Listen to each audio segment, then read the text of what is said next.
দর্শক সকলকে স্বাগত জানাচ্ছি এনটিভি নিয়মিত আয়োজন আইএফআইসি ব্যাংক নিবেদিত সংলাপ প্রতিদিন অনুষ্ঠানে আপনাদের সাথে আছি আমি ফারজানা নাহিদ। আমরা এই অনুষ্ঠানে রাজনৈতিক এবং সমসাময়িক বিষয় নিয়ে আলোচনা করে থাকি। আজও আমরা তেমনই কিছু টপিক নিয়ে আলোচনা করব, তবে তার আগে অতিথি যিনি আছেন তার সাথে পরিচিত হয়ে নেব। আজকে আমাদের সাথে আছেন জনাব ইলিয়াস খান, সাবেক সাধারণ সম্পাদক, জাতীয় প্রেস ক্লাব। ইলিয়াস ভাই কেমন আছেন? ভালো, আপনি ভালো? জি ভালো আছি। আপনাকে এনটিভি স্টুডিওতে স্বাগত জানাচ্ছি।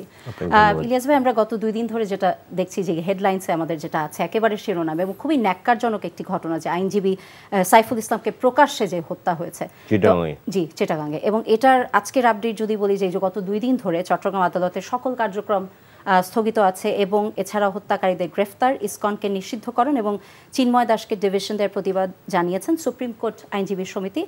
এবং এছাড়াও তারা বলেছেন কোনো আইনজীবী যেন তার হয়ে ওকালতি না করে। এবং এটা ছাড়াও এই আইনজীবীরা আরেকটি জিনিস মেনশন করেছেন যে আইন শৃঙ্খলা বাহিনীর ওই টাইমটাতে যখন এই হত্যাকাণ্ডটি ঘটেছে তখন তাদের একটি নীরব ভূমিকা তারা দেখেছেন।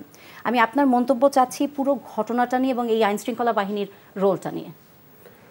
আপনাকে ধন্যবাদ এবং অনুষ্ঠান যারা দিচ্ছে।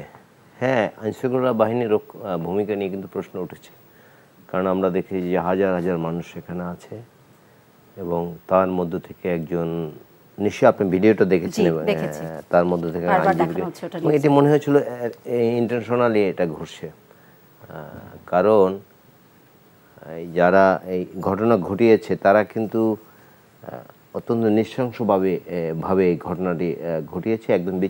একজন আইনজীবীকে মারার সেখানে কোনো কারণ ছিল না, বা তাকে নির্দয়ভাবে কোপানো হয়েছে, এটি ইন্টারন্যাশনাল। এবং আইন শৃঙ্খলা রক্ষাকারী বাহিনীর যে কথা উঠেছে, সুপ্রিম কোর্ট আইনজীবী সমিতি বলেছে, হ্যাঁ যথার্থই বলেছে। এই কারণে আমি বলি যে এখনও কিন্তু গত 15.5 বছর আপনি দেশের সবগুলো ঘটনা অবলোকন করলে, ঘটনাগুলো যদি দেখেন তাহলেই আপনি বুঝবেন যে দেশে যে একটা অস্থিরতা চলছে এবং যথাযথভাবে, এবং এই সরকার একটি দুর্বল সরকার হিসেবে ক্রমান্বয়ে কিন্তু পরিচিত হচ্ছে। এটা কিন্তু গণতন্ত্রের জন্য খুব খারাপ দিক। যদিও শিক্ষা উপদেষ্টা তিনি বলেছেন যে ছাত্ররা যে আন্দোলন করছে যৌক্তিক দাবি নিয়ে আসে, আমি পূরণ করি। আপনি দেখুন, এই যে আমি প্রসঙ্গক্রমে বলি, এগুলো সব ইন্টার রিলেটেড। এই যে তিতুমির কলেজের শিক্ষার্থীরা আন্দোলন করেছে, আপনি দেখেছেন আন্দোলনে কি, আন্দোলন তো ধরুন প্রথমে একটা স্মারকলিপি দিল, একটা সংবাদ সম্মেলন করলো, সেগুলো না করে তারা গিয়ে রাজধানীর যে সবচেয়ে ব্যস্ততম যে সড়কটি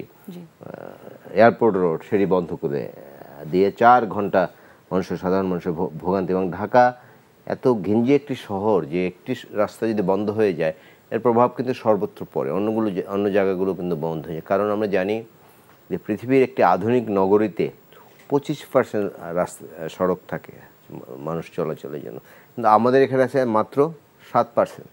7%ও অনেক জায়গায় দখল করে রেখেছে এই নানা দোকানপাট এগুলো দিয়ে। তো সেই নগরীতে হঠাৎ করে এরকম একটি কর্মসূচি তারা ঘোষণা করলো, 4-5 ঘন্টা বন্ধ করে রাখলে। আগে মানে সব জায়গায় যেন কেমন একটা অস্থিরতা চলছে। আপনি দেখুন যে যাত্রাবাড়ি একটি কলেজে প্রায় তারা দাবি করেছে 50 থেকে 60 কোটি টাকার ক্ষতি সাধন করা হয়েছে। এর আগে আমরা দেখলাম হাসপাতালে হামলা হয়েছে, সোহরাওয়ার্দী কলেজে হামলা, শ্রমিকদের আন্দোলন ছিল, এটা প্রতিনিয়ত চলছে, শ্রমিকদের আন্দোলন হচ্ছে। এই কয়েক ঘন্টা পর দেখলাম 32 ঘন্টা পর বোধহয় শ্রমিকরা আবার আজকে সকালে আবার দেখলাম যে আবার আন্দোলন হচ্ছে। এর আগে 32 ঘন্টা পর তারা আন্দোলন প্রত্যাহার করেছে বা রাস্তা ছেড়ে দিয়েছিল। সব মিলিয়ে সরকার একটি দুর্বল, কি বলে যে দুর্বল সরকার হিসেবে পরিচিত পাচ্ছে। এটা কিন্তু খুব ক্ষতিকর, তাহলে অন্যরা কিন্তু সুযোগ নেবে। এবং যে কথাটি আমি আইনশৃঙ্খলা রক্ষাকারী বাহিনীর কথা বলতে গিয়ে আসছে, কারণ এই ঘটনাগুলো যে ঘটছে আইনশৃঙ্খলা রক্ষাকারী বাহিনী খুব কঠোর ভূমিকা নিচ্ছে বলে কিন্তু মনে হচ্ছে না। এ কারণেই কিন্তু অন্যরা উদ্বুদ্ধ হচ্ছে। এবং এমন একটি অবস্থা হয়েছে যেমন দেখুন, পরীক্ষা না দিয়ে পাশ করবে দাবি জানাচ্ছে ছাত্ররা। এই মানসিকতা কেন তৈরি হলো? এটা তো খুব দুর্ভাগ্যজনক। কিন্তু আন্দোলন করেছে, তারা কিন্তু সচিবালয় পর্যন্ত চলে গেছে। এরকম সব নানা আন্দোলন এখন চলছে ধরুন, এবং এটাতে কোনো কন্ট্রোল নেই, কোনো নিয়ন্ত্রণ নেই। এই দৃশ্য আমরা কোনোদিন দেখি না। ধরুন এই যে সোহরাওয়ার্দী কলেজের ছাত্ররা চলে গেছে ডক্টর মাহবুবুর রহমান মোল্লা কলেজে, সেই জায়গাটা কিন্তু অনেক দূর এবং ছাত্ররা কিন্তু হেঁটে গেছে। আর ওল্ড টাউনে আমরা জানি যে খুব হাঁটার বা গাড়ি চলাচল খুব প্রশস্ত রাস্তা নেই, সেখান থেকে তারা চলে গেছে কত দূর। এবং আমরা দেখলাম লুঙ্গি পরে এক ভদ্রলোক একজনকে পিটাচ্ছে, একজন শিক্ষার্থীকে। সুতরাং আন্দোলনের মধ্যেও নানা শক্তি কিন্তু ঢুকে যাচ্ছে। বিশেষ করে গত 15.5 বছর যে সরকারটি ক্ষমতায় ছিল, তা লুটপাট নানা কিছু করে এক ধরনের আরামে ছিল এই সরকারের সঙ্গে যারা সংশ্লিষ্ট ছিল। সেই আরাম আয়েশটি হঠাৎ করে বন্ধ হয়ে গেছে, সেই লুটপাট প্রক্রিয়াটা হঠাৎ করে বন্ধ হয়ে গেছে। এই জন্য আবার তারা মরিয়া হয়ে উঠেছে যে কীভাবে আগে সেই পূর্ণ রাজত্ব আমরা ফিরে পেতে পারি। সেই জন্য যেখানে আন্দোলন হচ্ছে, সরকার এই সাবেক সরকারের কিছু লোকজন সেখানে, যেমন এই যে ইসকনের, জি এটা আমি বলতে চাচ্ছি যে ইসকনের সাধারণ সম্পাদক কিন্তু বলেছেন যে চিন্ময় কৃষ্ণদাসের যে ওনার কাজ বা ওনার বক্তব্য, উনি আবার এরকম একটা বলেছেন যে এটা তার নিজস্ব, এটার জন্য কিন্তু ইসকন, যেহেতু ইসকনের নিষিদ্ধর জন্য একটা দাবি উঠেছে, উনি বলছেন কিন্তু যে এর দায় আসলে ইসকনের না, এটা একটা এসছে। এবং এছাড়াও এসছে যে এই হিন্দু মহাজোটের যে মহাসচিব গোবিন্দ প্রামাণিক, উনি কিন্তু বলেছেন যে মানে বাংলাদেশ সম্মিলিত সনাতনী জাগরণ জোটের মানে দিয়ে বলেছেন যে আমাদের টোটাল যে হিন্দু সম্প্রদায় বা তাদের সাথে কিন্তু এই যে চিন্ময় যে আন্দোলনটা গড়ে তুলেছিলেন সেটার আসলে সম্পৃক্ততা নেই। উনি বলতে চাচ্ছেন যে এটাতে পরিকল্পিতভাবে দেশকে আসলে আপনি যেটা বলছেন যে অস্থিতিশীল করার জন্য আসলে হীন উদ্দেশ্যে দেশি বিদেশি সেটাই বলছেন যে চক্রান্ত। আমরা দেখুন এই যে ভদ্রলোককে গ্রেফতার করা হয়েছে সুনির্দিষ্ট অভিযোগে কিন্তু, এবং আমরা কিন্তু রাষ্ট্রদ্রোহ মামলা ছাড়াও আরো অনেক অভিযোগ আছে সামাজিক মাধ্যমের কল্যাণে। আমরা কিন্তু জানি, আপনি দেখবেন যে একটি জায়গায় বাংলাদেশের পতাকার উপর ইসকনের পতাকা লাগিয়ে দেওয়া হয়েছে, এটা কিন্তু রাষ্ট্রদ্রোহ অপরাধ, এবং তাকে তো সুনির্দিষ্ট মামলায় গ্রেফতার করে। আমি জানি না কেন আমাদের ভারতীয় বন্ধুরা, বিজেপি এবং কংগ্রেস উভয়ে কিন্তু বিবৃতি দিয়েছে যে তাকে ছেড়ে দেওয়ার জন্য। কিন্তু বাংলাদেশের সাম্প্রদায়িক সম্প্রীতি একটা দেশ, আমরা মনে করি এখানে কিন্তু সাম্প্রদায়িক দাঙ্গা খুব আমরা দেখি না। কিন্তু ভারতে আপনি দেখুন, এই যে ফ্রিজে গরুর মাংস রেখেছে, মাংস না রাখলেও অভিযোগে কিন্তু মানুষ হত্যা করা হচ্ছে যে না তোমার ফ্রিজে গরুর মাংস আছে, নিশ্চয়ই আপনারা চোখে পড়েছে। এবং উত্তরপ্রদেশ সহ বিভিন্ন জায়গায় মুসলমানদের নানা ধরনের নির্যাতন করা হচ্ছে। কই বাংলাদেশ তো কিছু ওইরকম বলেনি, যে সেটা তাদের দেশের অভ্যন্তরীণ ব্যাপার। এই যে ভদ্রলোকে গ্রেফতার করে, এটা তো বাংলাদেশের অভ্যন্তরীণ ব্যাপার। সুতরাং এটি নিয়ে ভারত এত হঠাৎ করে, এবং এটা 5ই আগস্টের পরে খুব দৃশ্যমান যে তারা একেবারে যে কোনো কিছু আমাদের দেশে হচ্ছে সেটাকে একটু অন্যদিকে প্রভাবিত করার একটা চেষ্টা হচ্ছে। তাদের সমস্যা কি, ভারত আমাদের প্রতিবেশী রাষ্ট্র, প্রতিবেশী তো পরিবর্তন করা যায় না।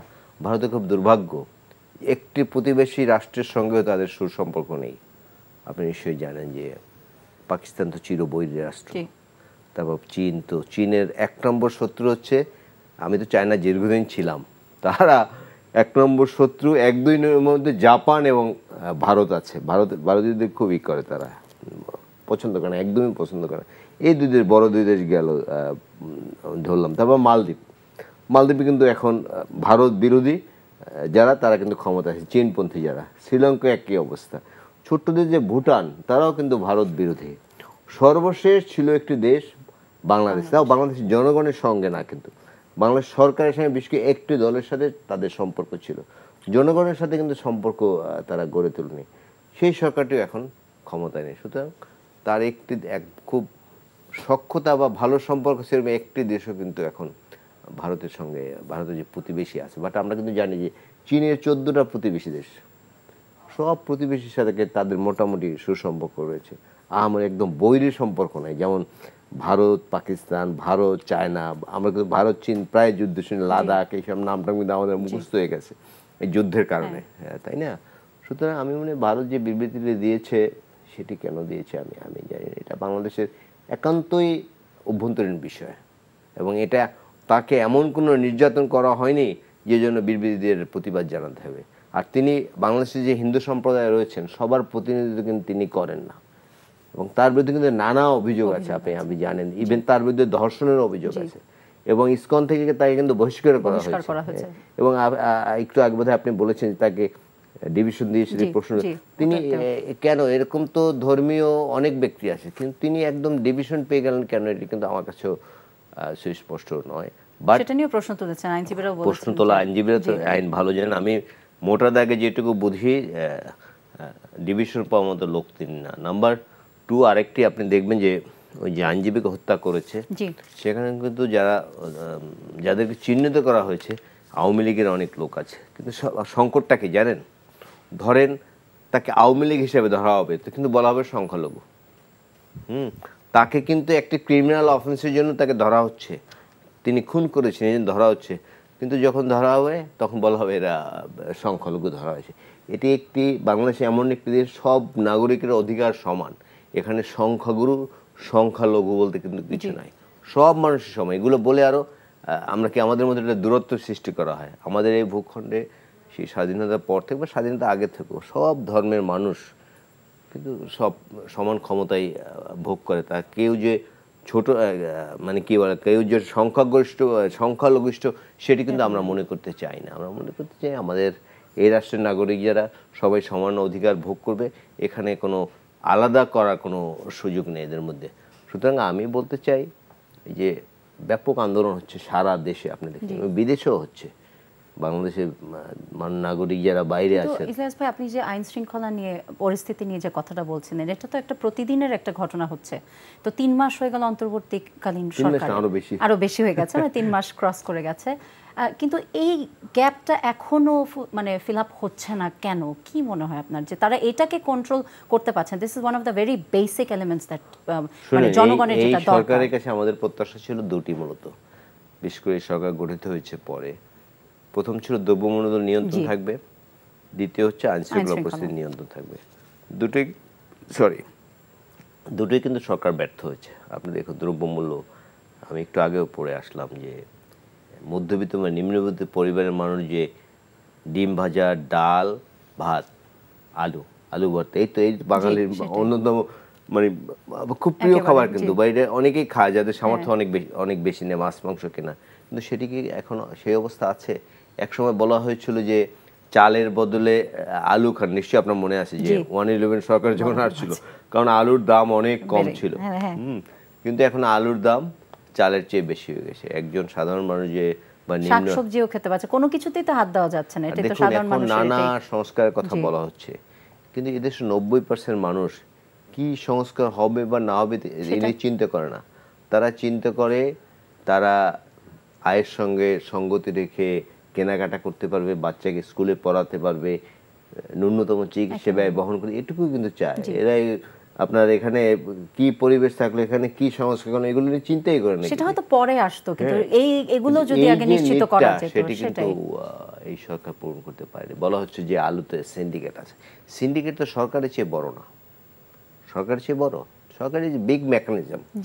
এই সিন্ডিকেট 5-6টা লোক করে বারবার বলেছেন যে সিন্ডিকেটটা এত বড় এবং এত দিনের, যেটা ভাঙাটা খুব দুরূহ ব্যাপার, এটাও বলেছেন। বরং চিহ্নিত করা উচিত যে 20 টাকা সবজি রংপুর থেকে ঢাকায় এসে কেন 100 টাকা হয়।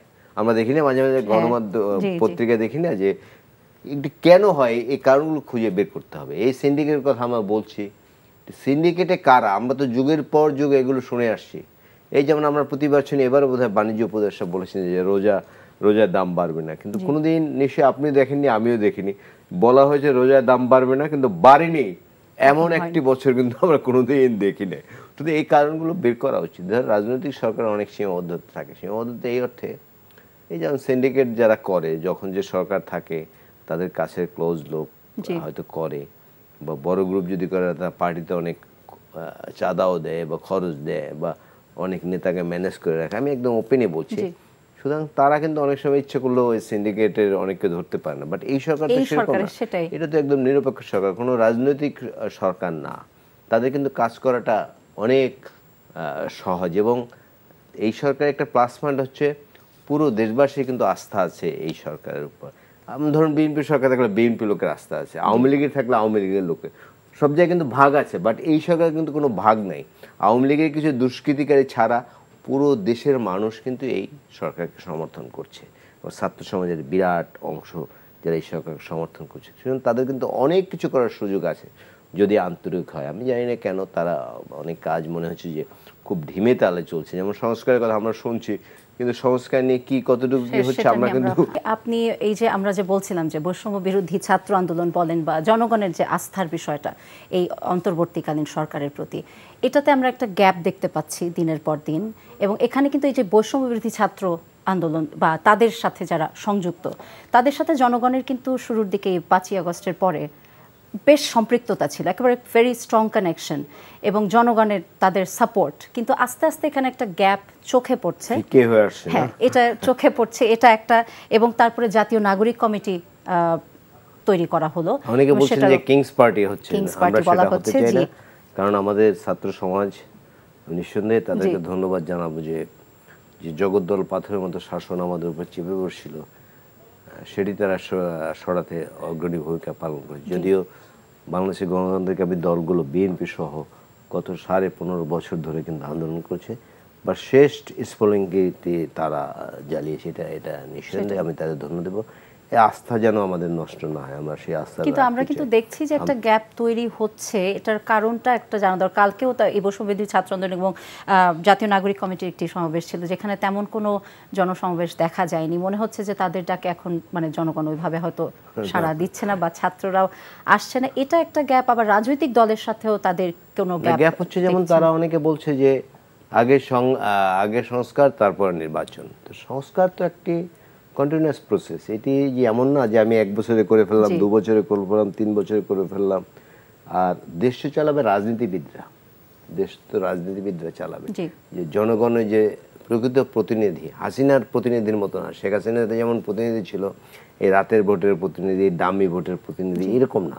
প্রকৃত প্রতিনিধি, মানুষের ভোটাধিকার প্রয়োগের মাধ্যমে যারা নির্বাচিত হবেন, তারা তো দেশ চালাবেন। দেশ তো ধরুন, এখন আমি যদি বলি যে অনির্বাচিত ব্যক্তিরা বছরের পর বছর ক্ষমতায় থাকবেন, এটি কিন্তু খুব সুফল বয়ে আনে। যেমন 1/11-এর পরে কিছুদিন কিন্তু বেশ ভালোই মনে হচ্ছিল মানুষের, যে না, মঈনুদ্দিন ফখরুদ্দিন সরকার দেশ ভালো চালাচ্ছে, কিছু সাধারণ মানুষের যে ধারণা ছিল।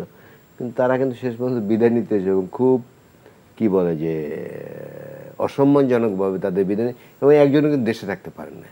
সুতরাং আমি মনে করি এই যে এখন যারা আছেন, নিঃসন্দেহে তাদের উপর মানুষের আস্থা আছে, বাট সেই আস্থাটি যেন নষ্ট না হয় সেই চেষ্টা আমাদের করতে হবে। কেন জানি এমন জনমনে আমার ধারণা হচ্ছে, কেন জানি তারা নির্বাচন দিতে চাচ্ছে না। এমন দেখুন, প্রথম কিন্তু নির্বাচনের বিষয়ে কথা বলতে হয়েছে সেনা প্রধানকে, কিন্তু তার কিন্তু বলার কথা এই যে উপদেষ্টা মণ্ডলী যারা আছে তাদের কারো না কারো বলার কথা, কিন্তু প্রথম বলা হচ্ছে সেনা প্রধানকে বলতে হয়েছে। এটা তো ঠিক না। সুতরাং জনমনে যে ধারণা হয় এরকম যেন না হয় যে তারা নির্বাচন না দিয়ে অনেক দিন ক্ষমতায় থাকতে চান। এটি হলে সেটি কিন্তু দুর্ভাগ্য। প্রধান উপদেষ্টা অবশ্য বলেছেন যে উনি ক্ষমতায় থাকার জন্য আসেননি, এবং উনি জনগণ চাইলে, উনি বেশ কয়েকবার ওনার বক্তব্যটা বলেছেন, জনগণ চাইলে যতটুকু সংস্কার দরকার ততটুকু করে, মানে মিনিমাম। এই প্রশ্নটা আমি আপনার কাছে করতে চাচ্ছিলাম। আজকে বিএনপি মহাসচিবও এটা বলেছেন যে উনি চাচ্ছেন যে নির্বাচন দেওয়া হোক এবং মিনিমাম সংস্কার করে। আমি একটু জানতে চাই যে এই মিনিমাম সংস্কারের মধ্যে আসলে কি কি পড়ে? আমরা যেটা নিয়ে কথা বলছিলাম, যে বেসিক নিড যেটা এখন জনগণের, দ্রব্যমূল্য এবং সিকিউরিটি, মানে সেফটি অ্যান্ড সিকিউরিটি, এই দুইটায় যদি এখন যে একেবারে কন্ট্রোলের বাইরে, এই অবস্থাতে কি নির্বাচন আসলে ঘোষণা করা সম্ভব? নাকি এটাকে একটু বিএনপি দাবি করছে না যে এই আগামী মাসে নির্বাচন, না সেটা বলেনি, মিনিমাম সংস্কার উনি বলছেন, ওটাই আমি জানতে চাচ্ছি। সংস্কারের কথা তিনি বলেছেন, নির্বাচন কমিশনে কিছু সংস্কারের প্রয়োজন রয়েছে। আমি জানি যে বাংলাদেশের নির্বাচন ব্যবস্থাকে নির্বাসনে পাঠিয়েছে গত সরকার। তারা, আপনি দেখবেন যে শুধু পার্লামেন্ট না, স্থানীয় সরকার, ট্রেড বডি, প্রফেশনাল বডি, কোথাও কিন্তু কোনো নির্বাচন নাই, সব নির্বাচন। এই যেমন প্রফেশনাল বডিতে ধরুন FBCCI এর কথা, আমরা ট্রেড বডি ধরুন, আমরা যখন নির্বাচন হতো বিশাল নির্বাচন হতো, কিন্তু গত 15.5 বছর আমরা দেখলাম যে বিশেষ জায়গা থেকে বলে দেওয়া হয় যে অমুক সভাপতি, অমুক সাধারণ সম্পাদক বা অন্য যে পদ রয়েছে, এটা তো হওয়ার কথা না। এই ইঞ্জিন ইনস্টিটিউট, BMA, কোথাও কোনো নির্বাচন নাই, সব নির্বাচনকে নির্বাসনে পাঠিয়েছে। সুতরাং একটি সুষ্ঠু ভোট মানুষ কিভাবে দিতে পারে, এই নির্বাচন কমিশনের চিন্তা করতে হবে। সেক্ষেত্রে যদি কিছু সংস্কার প্রয়োজন হয় সেটি করবে। সংবিধানে কিছু বিষয় রয়েছে, যে যেমন বিএনপির কি বলে যে ভারপ্রাপ্ত চেয়ারপারসন যেমন তারেক রহমান বলেছেন, কতগুলো তিনি দারুণ বলেছেন, যেমন প্রধানমন্ত্রীর মেয়াদ 2 বারের বেশি হতে পারবে না। বাংলাদেশের রাজনৈতিক দলগুলোর সমস্যা কি, এরা এত অন্যায় অত্যাচার দুর্নীতি করে ক্ষমতায় থাকলে ভয়ের মধ্যে থাকে যে আমি ক্ষমতাচ্যুত হলে বোধহয় আর সুস্থভাবে থাকতে পারবো না, বাঁচতে পারবো না। এই জন্য কিন্তু তারা এই যে ক্ষমতা ত্যাগ করতে চায় না, ক্ষমতা ছাড়তে চায় না। এই জন্য তারেক রহমান বলেছেন যে 2 বারের বেশি প্রধানমন্ত্রী ক্ষমতা। আর এখন যে সংবিধান রয়েছে সেখানে প্রধানমন্ত্রীর অপরিসীম ক্ষমতা, রাষ্ট্রপতির কোনো ক্ষমতা নেই। তিনি একটি ব্যালেন্সের কথা বলেছেন, যে প্রধানমন্ত্রী এবং রাষ্ট্রপতির ক্ষমতার মধ্যে একটি ব্যালেন্স থাকবে। এই যে বিষয়গুলো তিনি বলেছেন, আরও অনেকগুলো বলেছেন, 31 দফা দিয়েছেন প্রায় 2 বছর আগে, সেগুলো নিয়ে কিন্তু এখন আলোচনা হচ্ছে। তিনি যে 31 দফা দিয়েছিলেন সেগুলো নিয়ে এখন তার যে ভালো ভালো যে ধারাগুলো সেগুলো নিয়ে এখন আলোচনা হচ্ছে। সুতরাং এইসব সংস্কার করে, যেমন বলা হচ্ছে সংবিধান ছুঁড়ে ফেলবে, নতুন সংবিধান লিখবে, এটা দরকার আছে বলে আমার মনে হয় না। সংবিধান কিছু ধারা চেঞ্জ করলে কিন্তু অনেক বেশি কিছু সংশোধন সংযোজন এবং মূল বেসিক যে চেঞ্জ রাষ্ট্রের, সেটা তো পার্লামেন্টে হবে। সেটা আমি এমনি এমনি করার সুযোগ নেই, তো পার্লামেন্ট হতে হবে, সেজন্য একটি পার্লামেন্টে রাখবে, তাই না? সুতরাং আমি যেটা বলতে চাই, সংস্কার এবং নির্বাচনী প্রক্রিয়া একসঙ্গে, ধরুন আমার যদি বলা হয় শাহবাগ যেতে হবে আমার 1 ঘন্টার মধ্যে, তাহলে কিন্তু আমি ওইরকম প্ল্যান রাখবো। আর যদি যতক্ষণ পারো আসো, মানে একটা ওপেন না করে একটা প্ল্যানিং থাকতে হবে, তো একটা প্ল্যানিং থাকলে তাহলে কিন্তু, যেমন নির্বাচনের কথা যদি বলা হয় যে ওকে আমি 25 সালের ডিসেম্বর মধ্যে নির্বাচন করব বা নির্বাচন দিব আমরা, তাহলে কিন্তু সব অর্গানগুলো রাষ্ট্রের সেভাবে কাজ করবে। যেমন প্রশাসনে দলীয়করণ করা হয়েছে সেটা ঠিক করার চেষ্টা করবে, কারণ এই সরকারের মূল চ্যালেঞ্জ হচ্ছে সুষ্ঠু নির্বাচন করা। কারণ দীর্ঘদিন বাংলাদেশের মানুষ কিন্তু একটা সুষ্ঠু নির্বাচনের প্রতি জনগণের আস্থাটা ফেরানো সেটি হবে। তারপর ধরুন আইন শৃঙ্খলা বাহিনী দল ঠিক করতে হবে যে ওকে আগামী ডিসেম্বর ইলেকশন, আমার এর আগে আইন শৃঙ্খলা বাহিনীর রদ বদল টদল যা লাগে সব করে আমার ঠিক করতে হবে। কারণ আমাদের কিন্তু মনে আছে যে শাহাবুদ্দিন সাহেব তিনি যখন অন্তর্বর্তীকালীন সরকারের প্রধান জেনারেল এরশাদের পতনের পরে তিনি কিন্তু মাত্র 3 মাসে নির্বাচন দিয়েছিল বাংলাদেশে। এখন বলা হচ্ছে 15.5 বছর জঞ্জাল, এত দ্রুত সরঞ্জাম, ওকে একটু বেশি সময় লাগবে, কিন্তু এরশাদ কিন্তু 9.5 বছর ক্ষমতায় ছিল, সেই জঞ্জাল সরিয়ে কিন্তু 3 মাসে নির্বাচন দিয়েছিল।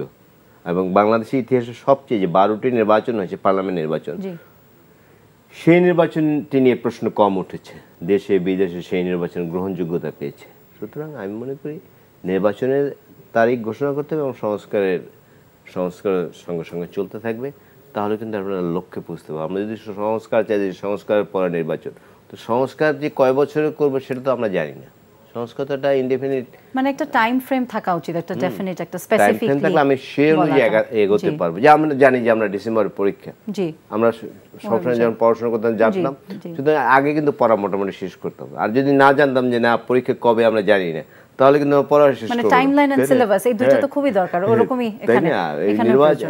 সুতরাং এই সরকার, তারা নিঃসন্দেহে খুব সম্মানিত ব্যক্তি বাংলাদেশের, তাদের বিভিন্ন ক্ষেত্রে অভিজ্ঞতা রয়েছে, বাট দেশ চালাবে রাজনীতিবিদরা, দেশ কিন্তু রাজনীতিবিদরা চালাবে।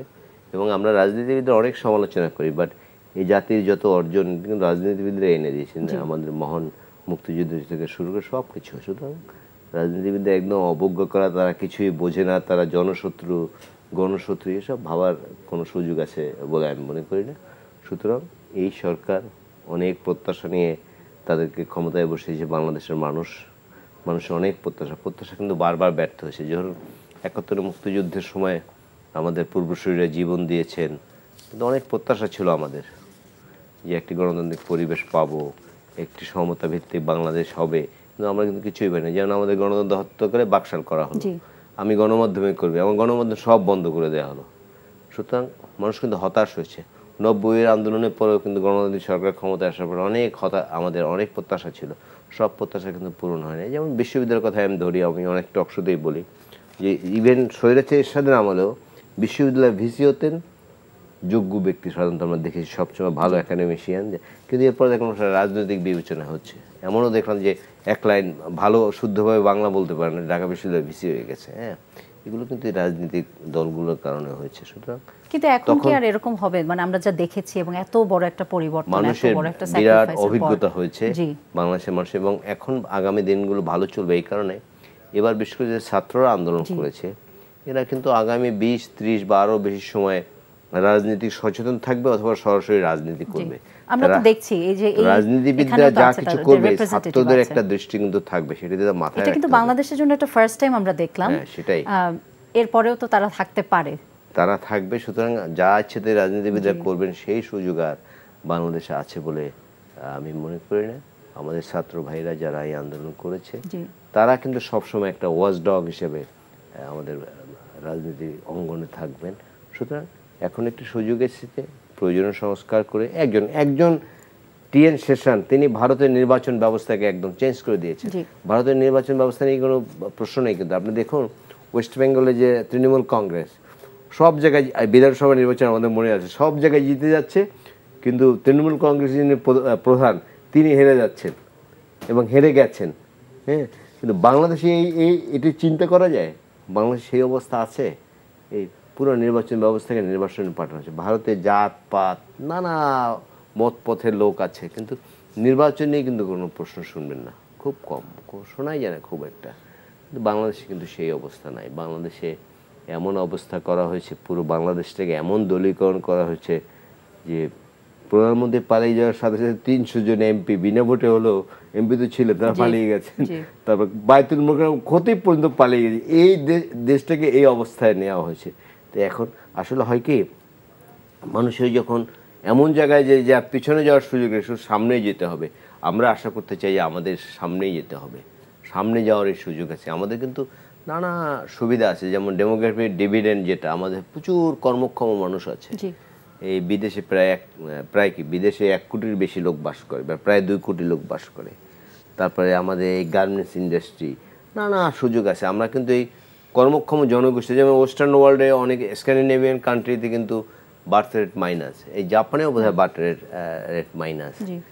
কর্মক্ষম মানুষ নাই, অনেক মানুষ অনেক বয়স। জাপানে দেখলাম যে প্রচুর বয়স মানুষের, কিন্তু কর্মক্ষম মানুষ এখন আর বাংলাদেশে তো এটা বাংলাদেশে এই সুযোগ নেই। বাংলাদেশের মানুষ দেশের বাইরে গিয়েও নানা কাজ করতে পারে দেশের জন্য। আমরা তো টিকেই আছি এই 2টি সেক্টরে, যে একটা হচ্ছে রেমিটেন্স আর একটা হচ্ছে গার্মেন্টস। মূলত অন্য তো আছে, বাট এই 2টি হচ্ছে প্রধান। এবং এটা আপনি নিশ্চয়ই জানেন, এই 2টিরই ব্যবস্থা করেছিলেন, কিন্তু শুরু করেছিলেন শহীদ রাষ্ট্রপতি জিয়াউর রহমান।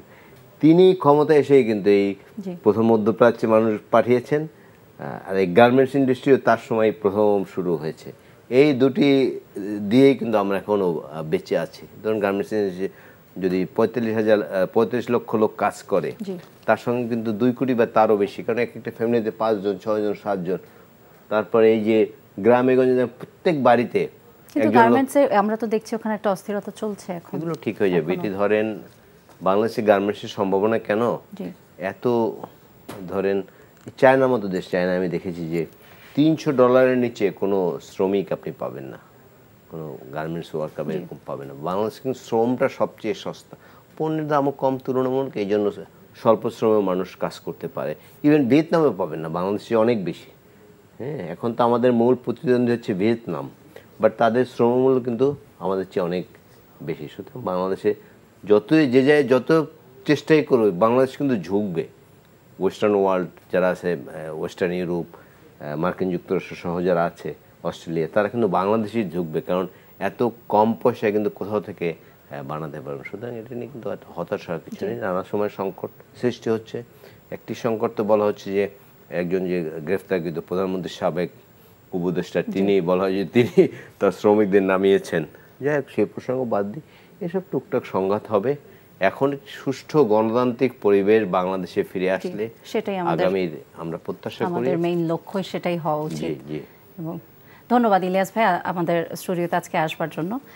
দর্শক, আপনারা দেখছিলেন আইএফআইসি ব্যাংক নিবেদিত সংবাদ প্রতিদিন অনুষ্ঠান। আপনাদের সঙ্গে দেখাবে আরেকটি এপিসোডে। সবাই ভালো থাকবেন, সুস্থ থাকবেন।